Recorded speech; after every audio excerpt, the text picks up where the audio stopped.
आर्यन करो जल्दी, अपना काम करो। भाई जी मुझे वहाँ बैठा दो। एक में कंजुगेट मल्टीप्लाई होगी और एक में एक्सपोनेंट का करना है और वन रेशनल नंबर फाइंड करनी इसमें से।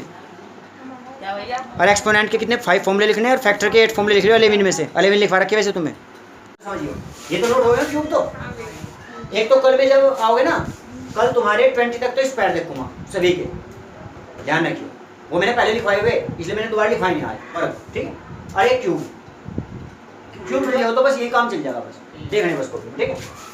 पैसे नहीं होंगे शायद, देखो। हाँ मैं बता दूंगा, पर सुनो भी। देखो सबसे पहले देखो असाइनमेंट में देखो भाई, थोड़ा स्पीड सी ज़्यादा हो सकती है। उसका कारण क्योंकि आज में तुम्हें बहुत सारी बात बतानी, नहीं तो कम से कम भाई ज़्यादा नहीं तो इसमें एक हफ्ता थोड़ा धीरे धीरे बताते, सब टॉपिकों पे डिस्कस करते, जब चलता काम ऐसा है ना। कम से कम मिनिमम तो 1 वीक तो चाहिए था। अब देखो फिर भी कुछ बता रहे थे, जैसे कि इसने दिया डिग्री ऑफ लीनियर इक्वेशन। भाई बात मत करो तब, सुने फिर डिग्री ऑफ लीनियर इक्वेशन। तो इसने कहा लीनियर इक्वेशन का मतलब होता है रैखिक समीकरण, और रैखिक समीकरण की घात कितनी होती है, रैखिक समीकरण की घात कितनी होती है। ये कहो कि इंग्लिश मीडियम में लीनियर इक्वेशन की कोई और बताओ कितनी होती है। तो देखो ध्यान से देखना, मैं तुम्हें एक बात समझाता हूँ। 2x प्लस लिख दिया हमने 5, 2x प्लस 3, इधर क्या लिखा 5, 2x प्लस 3 5। इस पे पावर, जब कोई पावर नहीं होती ना तो 1 मान ली जाए पावर, ठीक है। तो तुम्हारे पे 8 क्लास में 1 पावर के ही क्वेश्चन होते हैं, 1 पावर के ही क्वेश्चन होते हैं लीनियर इक्वेशन, जिनका नाम क्या होता है लीनियर इक्वेशन। इन्हें कहते हैं लीनियर इक्वेशन। तो इस लीनियर इक्वेशन में डिग्री कितनी होती है, तो लीनियर इक्वेशन की डिग्री, अब ध्यान से देखना, लीनियर इक्वेशन की डिग्री पावर क्या बोलेंगे इसे, पावर। और पावर के साथ एक बात और बोलेंगे इसे, एक्सपोनेंट। क्या बोलेंगे, एक्सपोनेंट। ये सब नाम इसी के हैं, एक्सपोनेंट का हो, पावर का हो या डिग्री का हो। तो लीनियर इक्वेशन के लिए जो डिग्री होगी वो हमेशा क्या होगी 1। तो इसकी पावर है। जब तुम 10th क्लास वगैरह में जाओगे तो ये लीनियर नहीं रहती फिर इक्वेशन, उन्हें बोलते हैं क्वाड्रेटिक इक्वेशन। क्या बोलते हैं उन्हें, क्वाड्रेटिक। 2 क्या पावर चलती है फिर 2, तो उसकी डिग्री क्या बोलेंगे 2। फिर जब और बड़ी क्लास में जाते हैं तो पावर 3 मिलती है, फिर 4 पावर मिलती है। तो तुम्हारे पास तो कितना है बस काम लीनियर इक्वेशन, और उसकी डिग्री हमेशा क्या होगी 1। और डिग्री को हम पावर और एक्सपोनेंट भी क्या समझ में आए तो बाद में भी देख सकते हो फिर, ठीक है भाई। नेक्स्ट अगली बात सुनो, फिर ये डिग्री वाली बात थी वो बता दिया। इसने कहा sum of all angles of quadrilateral. अब ध्यान समझना, क्वाड्रिलेटरल का मतलब होता है 4 साइड होनी चाहिए उसमें, 4 साइड। कितनी साइड होगी 4 साइड। तो ध्यान समझना, इसने कहा इंटीरियर एंगल या सम ऑफ एंगल। ध्यान समझना, इसका एक एंगल यहाँ होगा, यहाँ होगा एंगल, एक एंगल यहाँ भी होगा, एंगल यहाँ भी होगा और एंगल यहाँ भी होगा। सभी एंगल हो जाएंगे। नाम इन्हें कुछ भी दे सकते हैं अपनी तरफ से हम, A B C D, A B C D, ये एंगल नाम दे दिया। तो हमेशा एक नियम याद रखिए, अगर कोई ट्रायंगल हो, मैं तो ये तो क्वाड्रिलेटरल के बारे में पूछ रहा हूँ, मैं तुम्हें दोनों चीजें बता रहा हूँ, दोनों चीजें ध्यान समझना। एक ट्रायंगल बनाया हमने यहाँ, कैसे भी बना सकते हो, आइसोस्केल्स, स्केलन या इक्विलैटरल, कैसे भी ट्रायंगल। वी नो दैट, हम जानते हैं कि sum of all interior angles of triangle, हमेशा इनका टोटल जो होता है angle A plus angle B plus angle C equal होता है 180 डिग्री। एक तो हमेशा ये ध्यान रखिए, क्या होता है इनका एंगल 180 डिग्री। और जो क्वाड्रिलेटरल होता है angle A plus angle B plus angle C होता है हमेशा 360 डिग्री। कितना होता है हमेशा 360 degree, angle A plus angle B plus angle. तो इसने पूछा था कि sum of all angles of quadrilateral क्या होगा 360। तो ये बताओ, तुमने निशान लगा रखे वैसे इस पे राइट के मार्क लगा रखे, लेकिन राइट के मार्क लगाना अलग बात है और उस बात को समझना अलग चीज है। अब ये बताओ, ये बात समझ में आई क्या वैसे तुम्हारे? अगर ये ना कि अगर ट्रायंगल भी आ जाए तो तब भी कर लोगे 180, क्वाड्रिलेटरल आएगा तो 360। क्वाड्रिलेटरल में कितनी साइड होती है, वर्टेक्स कितने होते हैं 4। देखो वर्टेक्स किसे कहते हैं, ये जो कोने बने हुए ना कोने, इन्हें वर्टेक्स कहते हैं, हिंदी में कहते हैं इसे शीर्ष, हिंदी में कहते हैं शीर्ष, ठीक है। अच्छा सुनो भैया, साइड कितनी 4, एंगल कितने हैं इसमें वो भी 4। बात सुनवाई क्या? अब सुनो, ये क्वाड्रिलेटरल ऐसे ही बनना जरूरी नहीं है, ये बना हुआ ट्रेपीजियम। क्या बना हुआ ट्रेपीजियम। ये रेक्टेंगल भी हो सकता है, ये स्क्वायर भी हो सकता है, ये पैरेललोग्राम भी हो सकता है, और ये रोम्बस। क्या हो सकता है रोम्बस, कुछ भी हो सकता है, पर कुछ फर्क नहीं पड़ेगा। 4 साइड अगर किसी में है, 4 साइड अगर किसी में है, वो कुछ भी है, रेक्टेंगल हो या कुछ भी हो, उनका सबका टोटल हमेशा 360 ही होगा, हमेशा 360 होता है। नेक्स्ट इसने कहा क्यूब रूट बताइए। देखो 3 4 3 का क्यूब रूट बताइए। तो ये क्यूब किसका है? ये 7 का क्यूब है। उसने कहा क्यूब रूट बताइए इसका, तो ये 7 का क्यूब है तो इसका क्यूब रूट हो जाएगा 7। क्यूब रूट कितना होगा इसका? 7। ये आंसर हो जाएगा। अब एक बात समझना ध्यान से, अगर वो कह दे कि 7 का क्यूब बताइए, क्यूब, अगर 7 और वो कहेगा कि 343 का क्यूब रूट बताइए तो 7, लेकिन हमें याद रहना चाहिए बस ये कहा। इसमें बताइए नॉट परफेक्ट क्यूब कौन सा है? जैसे कि 1000 दिया हुआ, 100 क्या दिया हुआ? 100। इसने कहा कि जो परफेक्ट क्यूब ना हो, कंप्लीट क्यूब ना हो, 3 पावर ना बन सकती हो, यही है वो। ये परफेक्ट क्यूब नहीं बन सकता। क्यों? देखो अगर मैं इसकी जगह कुछ और जैसे दिया इसने 125 क्या दिया हुआ है, तो ये परफेक्ट क्यूब है क्योंकि ये है 5 का क्यूब। किसका क्यूब है? 5 का, जो मैंने अभी कहा कि याद करो। देखो अब तुम्हें देखो इसी में ही कहीं ना कहीं अभी आ गया 125 वाला दिया। अच्छा एक दिया इसने 1000 क्या दिया हुआ? 1000 दिया हुआ। ये है 10 का क्यूब। किसका क्यूब है? 10 का क्यूब। तो ये याद रहना चाहिए, ये 10 का क्यूब बन गया। ठीक है, एक दिया हुआ इसने क्या 125 हो गया, ये हो गया। हाँ बस यही दिए थे। ठीक है, अच्छा एक मल्टीप्लिकेटिव यूनिवर्स दिया हुआ है इसमें, उसके बारे में बात करनी है। तो मल्टीप्लिकेटिव यूनिवर्स के बारे में, और तुम्हें ये पावर्स ले लूँ मैं एक बार। पावर्स वाला सवाल होता था एक्सपोनेंट का, एक एक्सपोनेंट का सवाल करवा दूँ पहले। मैं सबसे पहले 39 40 की तरफ चला गया। ठीक है, एक बार एक्सपोनेंट का देख लो। मैं देख रहा कि कम समय में ज़्यादा से ज़्यादा कौन से कर सकते हैं वो देख लो। एक तो 24 पूछने की कोशिश करी थी मैं, अभी डिस्कस 39। इसमें देखो क्या है, इसने दिया हुआ 5 की पावर m, 5 की पावर, और एक है 5 की पावर -3। ठीक है, और एक दिया हुआ 5 की पावर 5। समझो एक बात, मैं इसमें एक बात बताऊंगा तुम्हें, समझिए बात। डिवाइड और ये इक्वल, इस सम्स को हम कैसे सोल्व करेंगे ध्यान समझना भाई। इसमें इसने कहा इस सम्स को देने के बाद देखो क्या कहा इसने, m की वैल्यू फाइंड करनी है। m की वैल्यू फाइंड करनी है। ध्यान से समझना इस सम्स को कैसे करना है, ये मैं यहाँ पर भी दिखाऊंगा। ठीक है, ये तुम्हारा क्यूब रूट वाला मैटर हो गया। ये तुम्हारा वो हो गया परफेक्ट क्यूब नहीं है, ये है परफेक्ट क्यूब। ठीक है, ये तुम्हारा लीनियर इक्वेशन की बात आई थी कि लीनियर इक्वेशन की डिग्री जो होती है हमेशा कितनी होती है? 1 डिग्री होगी। लीनियर इक्वेशन में हमेशा 1 डिग्री होगी। ठीक है, ये तुम्हारी क्वाड्रेटर की बात है कि हमेशा ट्रायंगल के लिए सम्स कितना होगा? हमेशा 180। और क्वाड्रेटर के लिए कितना होगा? 360। ठीक है, अब ये डिवाइड है। डिवाइड को सबसे पहले हम देखो कैसे लिखेंगे। इस टाइप में ना लिखे, दूसरे टाइप से लिखेंगे। वैसे एक काम करो, 9th क्लास वाले 8th क्लास वाले जो भी स्टूडेंट बैठे हो थोड़ा ध्यान दे लेगा। ऐसे जैसे मैं समझाने के लिए जा रहा हूँ। जब तुम्हारी 1.6 थी तुम्हारी 9th क्लास वालों की, 9th क्लास की 1.6 में क्या था? ये तो समझते इस टाइप की, थोड़ा इस टाइप के समझते नहीं। देखो फिर भी समझिए, डिवाइड को हम देखो कैसे लिख सकते हैं, समझना ध्यान से। 5 की पावर और अपोन में लिखेंगे 5 की पावर -3।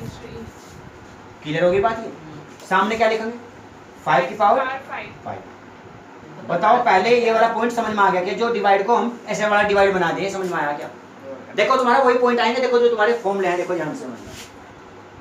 5 की पावर m फिर से लिखा, जो नीचे लिखा हुआ डिनोमिनेटर में, न्यूमरेटर डिनोमिनेटर हिंदी मीडियम अंश और हर, जो नीचे लिखा हुआ मैं उसको ऊपर लिखूंगा भैया, अपोन में लिख रहा मैं उसे।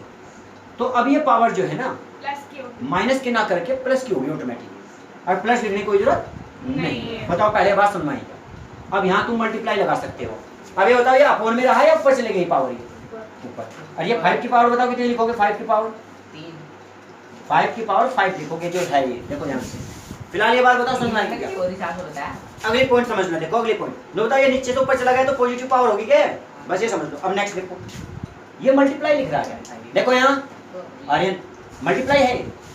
इनके बेस बताओ एक जैसे हैं या अलग अलग? एक जैसे। तो मल्टीप्लाई में पावर ऐड होती है, मल्टीप्लाई में पावर ऐड होती है। तो 5 की पावर हो जाएगी m प्लस 3। क्या बन जाएगी? m plus 3। इधर 5 की पावर क्या लिखोगे बताइए? 5। बताओ पहले यहाँ भी समझ में आ गई क्या बात? ये वाली ऐड क्यों करी हमने? तुम्हारा एक फॉर्मूला है a की पावर m, a की पावर n, तो बन जाता है a की पावर m प्लस n। लेकिन कब होता है? जब उसके बीच में हो मल्टीप्लाई। देखो इनके बेस एक जैसे अलग अलग। देखो बेस नीचे रहते हैं, बेस नीचे लोगों और पावर ऊपर लोगों। हिंदी मीडियम नीचे लोग कहते हैं आधार। आधार का मतलब बेस ही होता है, और ये पावर का मतलब घात।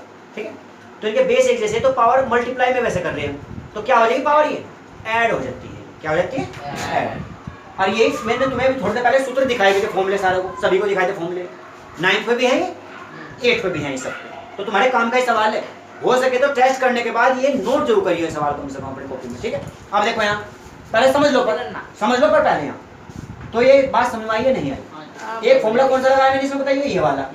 और अब ये भी यहाँ से नीचे से ऊपर लगाया था, ये बता सकते हो कौन सा फॉर्मूला यूज करा। देखो यहाँ देखो एक बार हो, देखो कौन सा लगाया था मैंने, 1 अगर मैं यहाँ a की पावर माइनस क्या लिख दूँ, जब मैं इसे ऊपर लिखूंगा तो एक पावर माइनस एम नहीं लिखने का, मैं इसे क्या लिखूंगा प्लस कैम लिखूंगा, माइनस से प्लस बन गया है।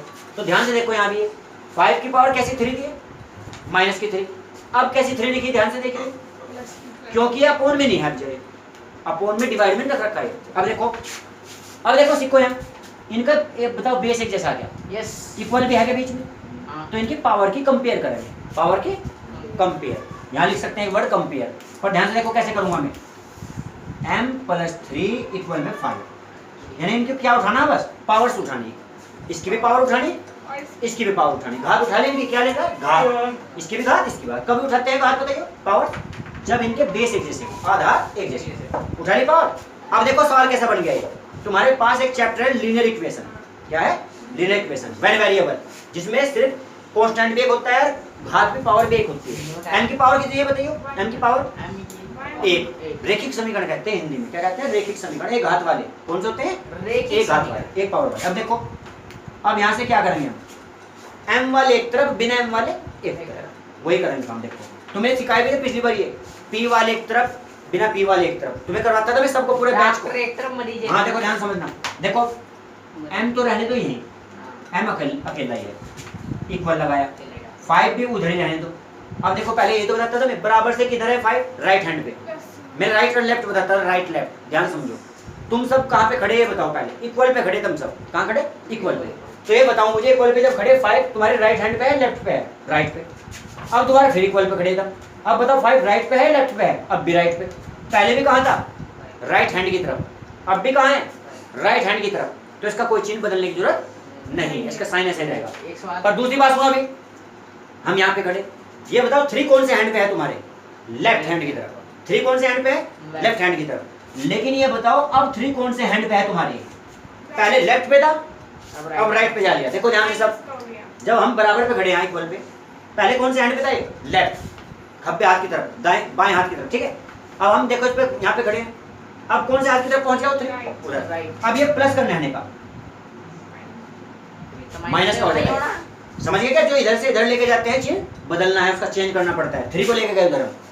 अब देखो लास्ट में आंसर क्या लिखेंगे हम, m 5 में से जब 3 माइनस करेंगे तो 2 बचेंगे, यहाँ से सब्ट्रैक्ट करने पे कितना बचेगा 2, और पॉजिटिव बचेगा निगेटिव, प्लस का ही, प्लस वाले ज्यादा माइनस वाले, प्लस का बचेगा।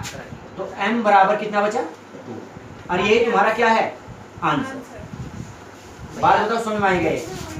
तो इसे 9th वाले भी नोट करेंगे, 8 वाले भी नोट करेंगे, जो टेस्ट कर रहे थे वो भी नोट करेंगे। देखो भाई ये तो हो गया नोट सब, थोड़े बहुत और बता रहा कुछ पॉइंट्स की बात इसमें, ठीक है ध्यान करिए। हाँ नहीं टेस्ट कर रहे थे कोई दिक्कत नहीं, मैं तो दिमाग में बस था, टेस्ट कर रहे थे कोई दिक्कत नहीं है, और टेस्ट कर रहे थे अपने टेस्ट पे लगे रहो तुम, कोई दिक्कत नहीं। ताकि ना टेस्ट ना होता तो फिर तो इतना प्रेशर नहीं बनता, फिर तो आराम से हो जाता काम एकदम से, बहुत चल करोगा तो कुछ सवाल से। हाँ जाओ जब मंगाई गई तो थोड़ा बहुत करोगा। देखो यहाँ इसके बीच में लिखने वाली बात अगर होती, देखो क्या लिखते हैं हम, 9/48, फिर 10/48, और फिर 11/48। मतलब इस तरीके से तुम जितनी चाहो उतनी लिख लो, मर्जी है। या चाहते तो तुम्हें 10 चाहिए था 10, एक छोड़ के लिख लो, एक छोड़ के लिख लो, एक छोड़ के लिख लो, तो जब भी 10 हो जाएंगे। इनके बीच 22 हैं टोटल, और 22 है तो आराम से हो जाएंगे 10, तो जब भी हो जाएंगे, बीच में एक छोड़ के 11 दूनी 22। हाँ अब फिलहाल तो तुम्हें देखो ध्यान से, हिंदी मीडियम इंग्लिश मीडियम सब समझियो। देखो पैरेललोग्राम का होता है समांतर चतुर्भुज हिंदी में, इंग्लिश में पैरेललोग्राम, हिंदी में समांतर चतुर्भुज। एक होता है रोम्बस जिसे हिंदी में बोलते हैं समचतुर्भुज, ध्यान समझिए। इनमें एक क्वालिटी है इसकी प्रॉपर्टी, जो इनका डायगोनल होते हैं ना, डायगोनल हिंदी में कहते हैं इसे विकर्ण, क्या कहते हैं विकर्ण। 2 विकर्ण है इसमें, एक ब्लू कलर का एक रेड कलर का, डायगोनल विकर्ण। वो डायगोनल जो है एक दूसरे को बाइसेक्ट करते हैं, बाइसेक्ट समद्विभाजित, हिंदी में समझो समद्विभाजित, बाइसेक्ट यानी दो बराबर भागों में बांटते हैं, दो बराबर भागों में बांटते हैं, ठीक है। अब इसमें देखो क्या करेंगे, जैसे कि हमने सबसे पहले y + 7 वाली इक्वेशन उठाई, y + 7 इधर लिखेंगे 22 और बीच में लिखेंगे, क्यों लिखा, क्योंकि देखो इधर का पार्ट इक्वल होगा इधर के पार्ट से। क्या काम है, फिर से सुनो, दोबारा सुनना ध्यान से, इधर का पार्ट किसके इक्वल होगा, इसके पार्ट के। कारण बताओ, क्योंकि ये एक दूसरे को बाइसेक्ट करते हैं। इंग्लिश मीडियम क्या करते हैं, बाइसेक्ट। हिंदी मीडियम सम द्विव भाजित। अब देखो सुनो, सम माने समान, द्विव माने दो, भाजित माने भागों में, यानी दो बराबर भागों में बांटता है, दो बराबर भागों में बांटता है, यानी बाइसेक्ट करता है, इंग्लिश में बाइसेक्ट बोल रहे हैं। तो दो बराबर भाग हो गए, तो बताओ मैं इनके बीच में बराबर लिख सकता था या नहीं लिख सकता था, ये और ये आपस में बराबर माने जाएंगे क्या, बराबर लिख दिया। प्लस का साइन उधर लेके जाओ, ये लीनियर इक्वेशन का सवाल बन गया। 20 - 7, तो y की वैल्यू कितनी आ गई, 13, और कहेगा बचेगा यार प्लस का, तो बताओ पहले का आंसर आ गया क्या। अब देखो क्या करेंगे, अब उठाएंगे दूसरे वाला पीस, ये बताओ ये ब्लू कलर भी आपस में बराबर भागों में बांटेगा, बाइसेक्ट करेगा क्या, तो जब बाइसेक्ट करेगा उसे कैसे करेंगे, x + y इक्वल में क्या लिखो, 16, और जो वैल्यू हमारी आई वो हम इसमें पुट कर देंगे इस वाली में, तो x y की वैल्यू कितनी आई थी, 13 प्लस इक्वल, और x 16, ये 13 प्लस क्या उधर जाएगा, माइनस का, जैसे उसमें लिखे थे वो माइनस, और x की वैल्यू कितनी आएगी, अब इसमें से माइनस करेंगे तो कितनी आएगी, बताओ बात समझ में आई क्या। बहुत अच्छी तरीके और कितने पार्ट में करेंगे इस सवाल को हम, फर्स्ट पार्ट में तो करेंगे इस वाले को सोल्व, और सेकंड पार्ट में करेंगे इस वाले को सोल्व, और x y की वैल्यू आ जाएगी हमारी। बताओ कुछ बात समझ में आ गई क्या ये, और हमने बराबर क्यों लिया बताइए, बाइसेक्ट। इंग्लिश मीडियम में एक काम करेंगे, यहाँ पे साइड में एक काम करेंगे, एक वर्ड लिख के छोड़ देंगे, बाइसेक्ट। हिंदी मीडियम अगर नोट करेंगे तो एक वर्ड लिखेंगे, सम द्विव भाजित। सम द्विव भाजित, देखो सम द्विव भाजित, और हाँ इसके साथ एक वर्ड और लिखना, इंग्लिश मीडियम डायगोनल।